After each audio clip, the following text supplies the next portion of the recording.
শান্তিপুর গ্রামে একদিন কিশোর আর রাজেশের মধ্যে কথা হচ্ছিল। গ্রামের মানুষজন বলতো গ্রামের পিছনের বটগাছে এক ডাইনি থাকে, সূর্য ডোবার পর ওদিকে যাওয়া মোটেও ভালো নয়।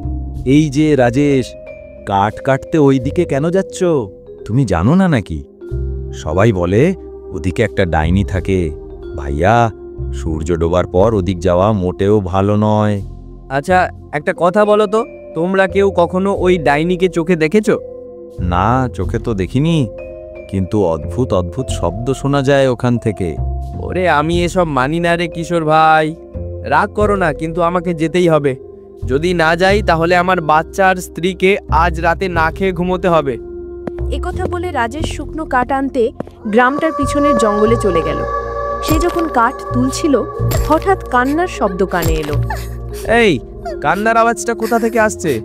মনে হচ্ছে কোনো বিড়াল কাঁদছে। থাক, এসব বাদ দাও, তাড়াতাড়ি কাঠ কুড়োই।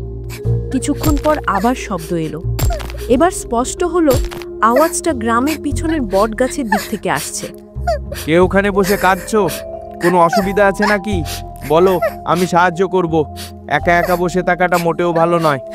কিন্তু সেই মহিলাটি কোনো উত্তর দিল না। অদ্ভুত, আমি তো সাহায্য করতে চাইছি আর উনি কোনো উত্তরই দিচ্ছেন না। থাক, এখনকার দিনে ভালো করতে গেলেও কেউ গুরুত্ব দেয় না। পরদিন সকালে গ্রামের মাঠে পড়েছিল রাজেশের লাশ। শিলা কান্নায় ভেঙে পড়ল। হায়, আমার স্বামীর কি হলো? তোমার সঙ্গে ভয়ানক ঘটনা ঘটেছে বোন, কিন্তু সবটা হলো কিভাবে? আমি কিছুই জানি না। গত রাতে কাঠ শেষ হয়ে গিয়েছিল, উনি বললেন আনতে যাচ্ছেন, তারপর আর ফেরেননি। সারা রাত আমি অপেক্ষা করেছি, আজ সকালে শুধু এই খবরটা পেলাম। হ্যাঁ, আমার মনে আছে, গতকাল রাতে আমি রাজেশকে গ্রামটার পিছনের বটগাছের দিকে যেতে দেখেছিলাম। মানে ওখানে সত্যি ডাইনি থাকে? নিশ্চয়ই এই ডাইনির কাজ। সেদিন থেকে শান্তিপুর গ্রামে ভয় আর আতঙ্কের পরিবেশ ছড়িয়ে পড়ল। গ্রামের পিছনের সেই বটগাছের কাছে যেই যায়, সে আর কোনো দিন ফিরে আসে না। রাজেশের মৃত্যুর পর গ্রামের মানুষজন সেই ভয়ঙ্কর বটগাছের দিকে যাতায়াত একেবারেই বন্ধ করে দিল। প্রায় 6 মাস কেটে গেল। এমন সময় রাজেশ আর শিলার মেয়ে, যে শহরে পড়াশোনা করছিল, বহু বছর পর গ্রামে ফিরে এলো। প্রণাম বাবা। প্রণাম মা। কেমন আছো তোমরা? আমরা ভালো আছি বেটি, তুই কেমন আছিস? অনেক বড় হয়ে গেছিস। ভালো হয়েছে গ্রামে এসেছিস, কিছুদিন গ্রামের হাওয়া খাওয়া দরকার। না পাপা, আমি কয়েকদিনের জন্য নয়, আমি সবসময়ের জন্য ফিরেছি। আমি তোমাদের সঙ্গেই থাকতে চাই। কিন্তু বেটি, এই গ্রাম ভালো নয়। এখানে মানুষের প্রাণ প্রায়ই চলে যায়। এই গ্রামে অশুভ শক্তির ছায়া আছে। মা, আমার কিছু হবে না। আমি এসব ভূত ডাইনি বিশ্বাস করি না। আমি ঠিক করেছি গ্রামের স্কুলে শিক্ষকতার চাকরি করব। আমার মতো শিক্ষিত শিক্ষক তো এখানে নেই। এই কথা বলে রাজেশের মেয়ে নিজের ঘরে চলে গেল। শিলা আর কিশোর ভীষণ চিন্তিত হয়ে পড়ল। পরদিন কিশোর এক বিখ্যাত তান্ত্রিকের কাছে গেল। বাবা, রাজেশ তো নেই। এখন শিলা আর তার মেয়েকে নিয়েই আমার চিন্তা। মেয়েটা শহর থেকে ফিরেছে, কিন্তু ভূত প্রেত বিশ্বাস করে না। আপনি তো জানেন আমাদের গ্রামে অশুভ শক্তির বাস। চিন্তা করো না কিশোর, এই নে, এই তাবিজটা গলায় পরিয়ে দিস, তাহলেই কোনো অশুভ শক্তি তার কাছে আসতে পারবে না। ধন্যবাদ বাবা। কিশোর তাবিজ নিয়ে ফিরে এসে শিলাকে দিল। শোনো শিলা, যেভাবেই হোক মেয়ের গলায় এটা পরিয়ে দাও। ঠিক তখনই রাজেশের মেয়ে ঘর থেকে বেরিয়ে এলো। গুড মর্নিং মা। গুড মর্নিং কাকা। আমি স্কুলে ইন্টারভিউ দিতে যাচ্ছি। দেখ বেটি, এটা পড়ে নে। তোর বাবার মৃত্যুর পর আমরা সবাই ভয় নিয়ে আছি। এই তাবিজ তোকে রক্ষা করবে। মা, আমি তো বলেছি এসব আমি বিশ্বাস করি না। আমি এটা পড়ব না। আমাদের দোষ কি বল? শুধু এই না যে আমরা তোকে অনেক ভালোবাসি? আচ্ছা আচ্ছা, দাও, আমি নিয়ে যাচ্ছি। গ্রামের মানুষ এখনো বটগাছের রহস্য নিয়ে ভয়ে ভয়ে দিন কাটাচ্ছিল, কিন্তু রাজেশ ঠিক করল সত্যিটা জানতেই হবে। কিশোর, তুই জানিস তো কতদিন ধরে লোকজন বলছে ওই বটগাছে অশুভ শক্তি আছে। আমি আজ রাতে সেখানে যাব। পাগল হয়েছিস নাকি? সবাই বলে ওখানে ভূত আছে, কেউ গেলে বেঁচে কেড়ে না। আমি গরিব মানুষ কিশোর, আমার জমিতে ফসল হচ্ছে না। যদি সত্যিই ওই গাছের অভিশাপের কারণে হয়, তাহলে তা দূর করার উপায় খুঁজতেই হবে। রাজেশের এই সিদ্ধান্ত শুনে শিলা খুব ভয় পেল। তুমি কেন এমন ভাবছো? যদি কিছু হয়ে যায়? শিলা, ভয় পেও না, আমি তোমাদের জন্যই করছি। যদি অভিশাপ না থাকে তাহলে অন্তত গ্রামের ভয় কেটে যাবে। সেই রাতেই রাজেশ ও কিশোর টর্চ নিয়ে বটগাছের দিকে রওনা দিল। গ্রামের কিছু লোক দূর থেকে তাকিয়ে রইল। ওরে বাপরে, রাজেশকে আর ফিরতে দেখবি না। গাছের কাছে পৌঁছেই রাজেশ কানে কানে এক অদ্ভুত শব্দ শুনতে পেল। আমাকে মুক্তি দাও, আমাকে মুক্তি দাও। কিশোর, শুনছিস তো? আমি বলেছিলাম এখানে কিছু একটা আছে। চুপ থাক, ভয় পেও না, আমি দেখতে চাই আসলে কি ঘটছে। হঠাৎ তারা দেখল সাদা কাপড় পরা এক মহিলা বটগাছের গোড়ায় দাঁড়িয়ে আছে। কিশোর ভয়ে পিছিয়ে গেল। ওই দেখ, ভূত! না, দাঁড়া, এটা কোনো ভূত নয়। এর চোখে জল, এর মুখে দুঃখ। আমি এখান থেকে যেতে পারি না। অনেক বছর আগে অন্যায়ভাবে আমাকে এই গাছের নিচে কবর দেওয়া হয়েছিল। আমার আত্মা শান্তি পাচ্ছে না। তাহলে তুমি চাও আমরা কি করি? আমার সন্তানের অশ্রু এখনো মাটির তলায় আছে। তাকে খুঁজে বের করো। ওর হাড়গোড় না পাওয়া পর্যন্ত আমি মুক্তি পাব না। রাজেশ স্তব্ধ হয়ে গেল। কিশোর কাঁপতে কাঁপতে বলল, রাজেশ, এবার তো নিশ্চিত এটা অভিশপ্ত আত্মা। চল এখান থেকে পালাই। না কিশোর, আমি পালাবো না। যদি সত্যি এর সঙ্গে অন্যায় হয়ে থাকে তবে আমি মুক্তি না দেওয়া পর্যন্ত শান্তি পাবো না। দূরে দাঁড়ানো গ্রামবাসীরা সব দেখে হতবাক। শিলা বাড়ি থেকে প্রার্থনা করছিল, ভগবান, রাজেশকে রক্ষা করো। প্রিয়ঙ্কা ভাবছিল, কে খারাপ, কে নয়?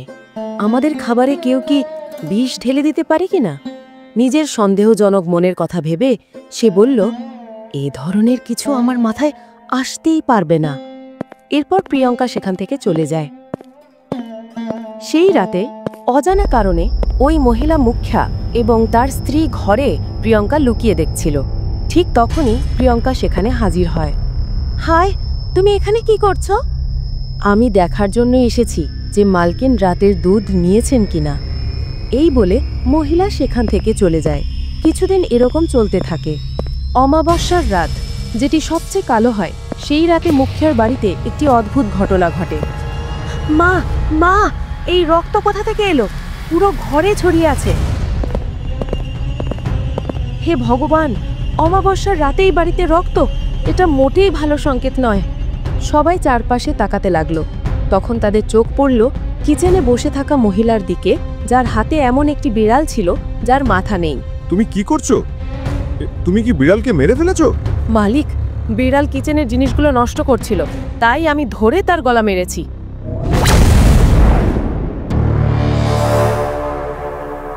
দেখলে, আমি বলেছিলাম না আমি সাধারণ মানুষ নই।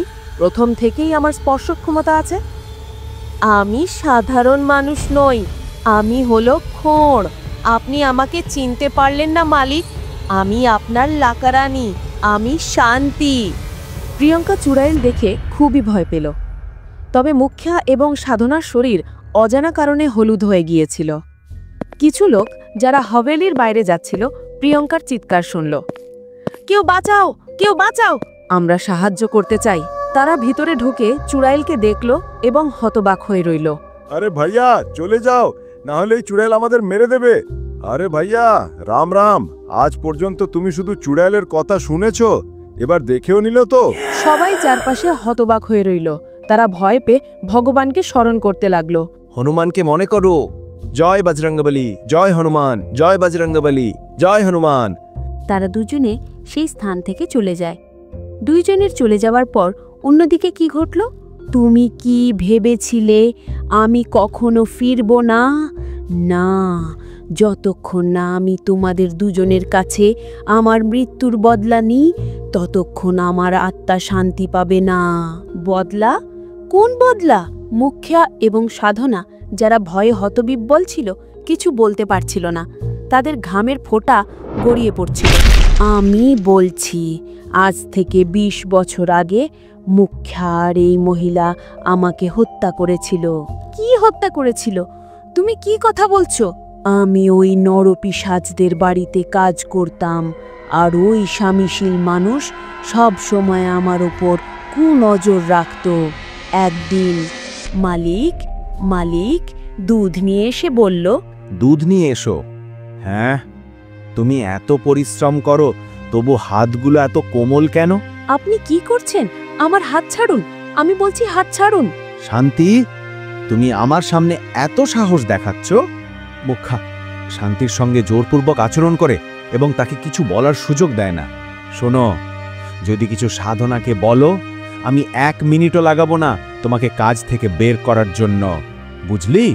না মালিক, দয়া করে এমন করবেন না, আমাকে কাজ থেকে বের করবেন না। কাজের ভয় শান্তি মুখ বন্ধ রাখে। একদিন শান্তি জানতে পারে যে সে গর্ভবতী। হ্যাঁ, আমি গর্ভবতী। এই শিশু মালিকের। কি বলছো? তুমি অন্যের রক্তের জন্য নিজের নাম দিচ্ছ? আমি বিধবা মালিক, আমার স্বামী নেই। এই শিশু আপনার। এখন আপনাকে কিছু করতে হবে। শান্তি বলল যে সে সব মালকিনকে জানিয়ে দেবে। ঠিক তখনই সাধনা হাজির হয়। কি হয়েছে? তুমি কি বলছো? কিছু নাই, আমি শুধু বলছি আমি গর্ভবতী, আমার পেটে মালিকের শিশু আছে। কি বলছো?